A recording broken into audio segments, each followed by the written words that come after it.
para a gente ter uma dimensão, né, do que é a indulgência, afinal. Né? Indulgência é um sentimento, é uma virtude que todos nós devemos buscar com disciplina, com paciência, né? Assim como a tolerância, assim como a fé. Mas a indulgência, ela tem algumas características que está muito conectado com o nosso comportamento diante da vida, né? E ainda mais agora em tempos de pandemia, em tempos atípicos, né? Nós temos esse convite a praticar a indulgência. Então, agir com indulgência é, primeiro, ter uma atitude compreensiva com os nossos irmãos, ter uma atitude acolhedora, sem julgamento, agindo com nossos irmãos da forma que nós gostaríamos que agissem conosco. Então, a indulgência exige de nós ampliação do nosso olhar, né? Muitas vezes a gente tem um olhar mais materialista para as situações, exige de nós, muitas vezes, um distanciamento da situação e um olhar caridoso, compreensivo, sem evidenciar os vícios, as imperfeições daquela pessoa, dos nossos irmãos, né? E nesses tempos tão atípicos que a gente está vivendo, né, por conta da pandemia, por conta do isolamento social, a gente percebe que tem uma espécie de uma consciência, de um consciente coletivo que está muito entristecido, que está angustiado, que está doente. Muitos irmãos voltando, retornando à pátria espiritual, e isso tem causado grandes desequilíbrios, né, na nossa sociedade. E a gente tem percebido as pessoas com atitudes ásperas, inconsequentes, né? Será que nos dias de hoje, com tudo isso que está acontecendo, será que a gente consegue colocar em prática a indulgência? Será que nós conseguimos ser indulgentes? Quando nós estamos numa situação difícil, né, seja no nosso relacionamento, seja no nosso ambiente de trabalho, no nosso ambiente familiar, quando a gente está numa situação, principalmente de discussão, ou de briga, de desentendimento, geralmente a nossa primeira atitude é evidenciar aquilo que o outro fez de errado, é deixar muito explícito as falhas, os erros do outro, né? Na verdade, a maioria de nós gosta de colocar ali a lenha na fogueira, né? Ver o circo pegar fogo, como dizem, né? E será que essa situação, essa postura ajuda em alguma coisa? Quer dizer, além de não ajudar, além de não minimizar a situação, acaba agravando, causando mais desentendimento, mais rancor, mais ódio e mais desequilíbrio. Então, em situações como essas que a vida nos impõe, de confrontos, de discussões, a gente tem que fazer esse exercício, procurar fazer o exercício de se colocar no lugar do outro, né? E não agir por impulso como nós agimos na maioria das vezes. E às vezes, sem perceber, nós nos tornamos juízes implacáveis de uma pessoa, de um grupo, de um coletivo ou de uma situação. E aí, sobre esse contexto, Jesus nos deixou um ensinamento sobre a indulgência muito pertinente, é uma passagem muito marcante. Acho que todos já ouviram falar e tem isso fresco na memória, que é a passagem da mulher adúltera, onde os escribas e os fariseus, vendo a mulher, né, pegando a mulher em flagrante naquela situação adúltera, levou a mulher até Jesus e falou: mestre, essa mulher estava numa situação adúltera, né? Era até uma situação capciosa ali para Jesus, porque existia todo um contexto histórico da lei mosaica, onde naquela época o adultério da mulher, a pena era o apedrejamento, então fazia parte da cultura daquele povo. Ao mesmo tempo, Jesus já tinha ensinado o amor, a caridade, a prática do perdão. Então, ele não podia nem simplesmente deixar que as pessoas apedrejassem a mulher, e também ele não poderia simplesmente dizer, não, não façam isso, porque ele estaria infringindo uma lei mosaica. E aí, Jesus, né, fica cabisbaixo, reflexivo durante algum tempo ali mexendo na areia, quase como que buscando uma inspiração, né?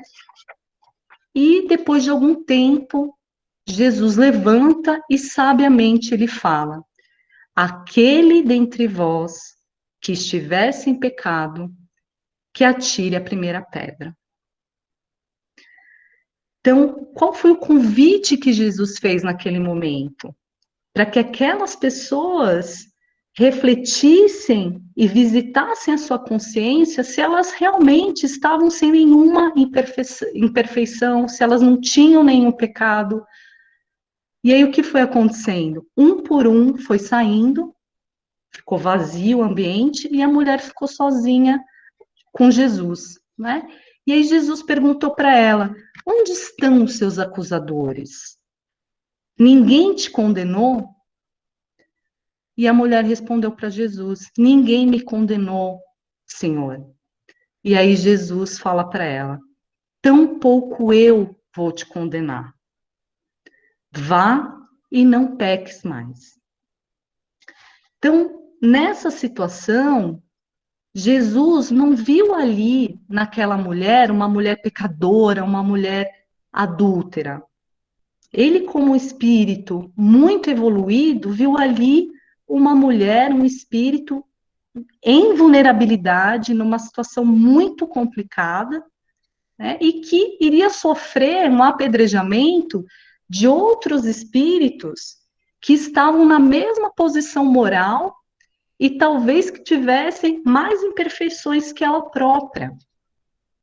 Então, qual é o grande ensinamento dessa passagem, né?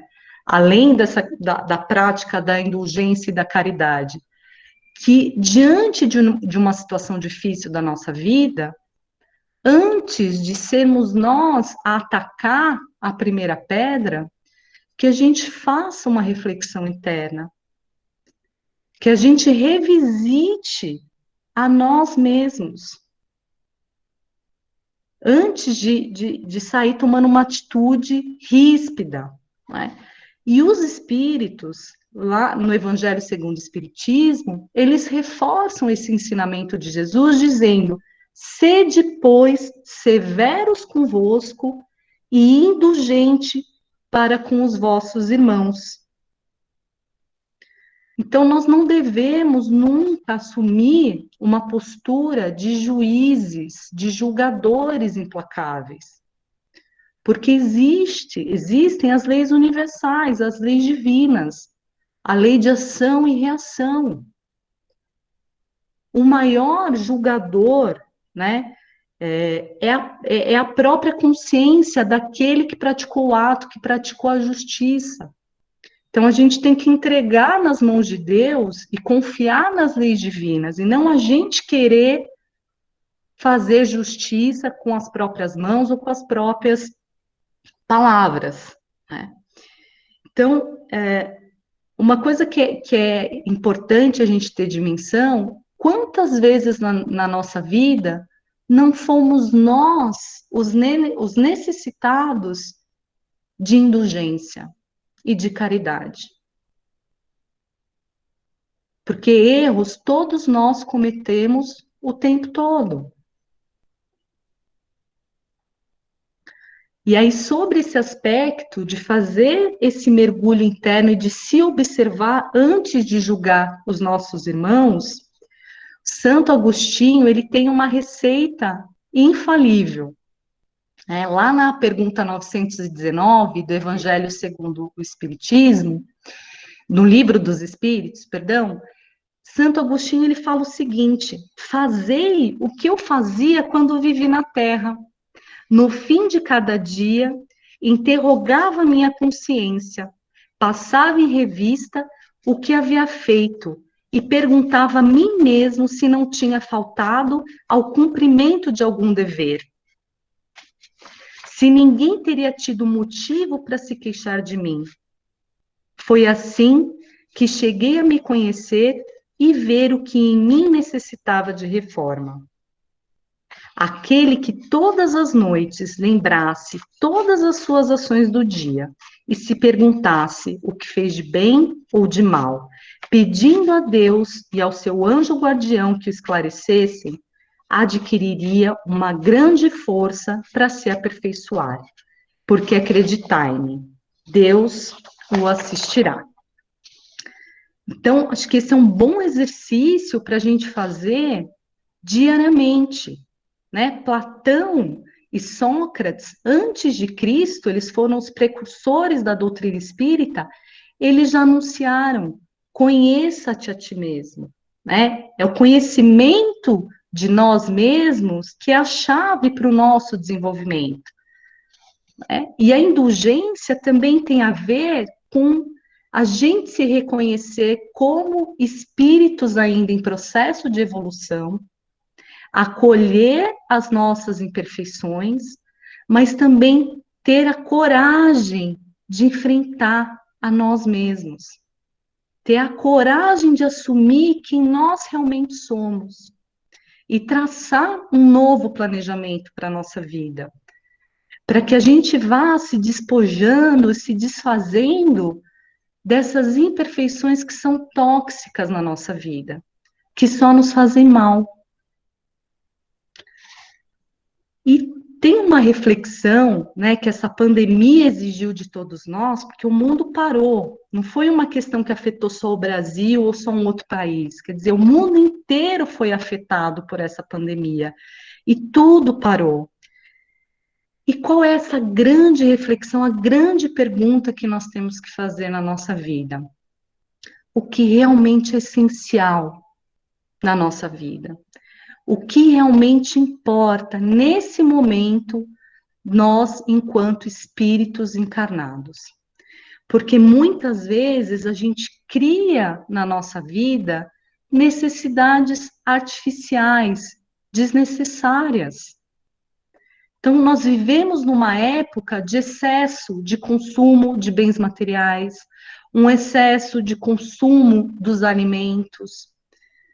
E isso gera um desequilíbrio na nossa vida, porque isso a gente acaba se afastando do nosso verdadeiro propósito, que é o nosso desenvolvimento moral e intelectual.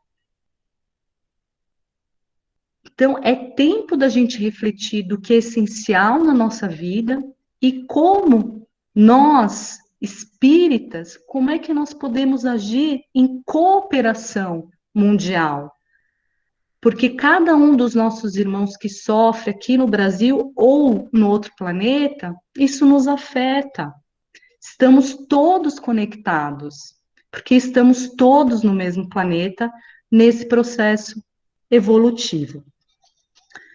E a indulgência, ela está também intimamente ligada com a nossa capacidade de praticar o perdão. Então, quantas situações nós passamos na nossa vida, nós nos defrontamos, né, especialmente nesse momento tão atípico que fica todo mundo à flor da pele, né, fica todo mundo muito sensível, muito afetado, muito mexido com tudo que está acontecendo. Será que nós estamos dispostos e preparados a perdoar?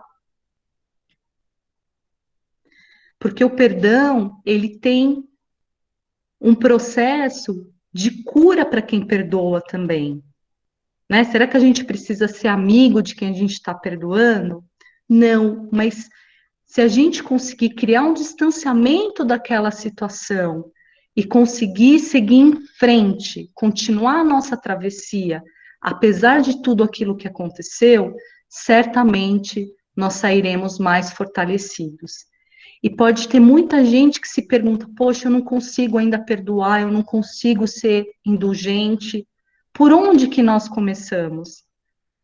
Jesus nos ensinou. Qualquer ser, qualquer um ser humano, independente da classe social, independente da evolução moral, intelectual, pode praticar a caridade como esse amor em movimento, esse amor que todos nós temos em nós, que foi depositado em nós no momento da nossa criação, e que isso a gente pode transpor em ação em prol da sociedade, das mais diversas formas.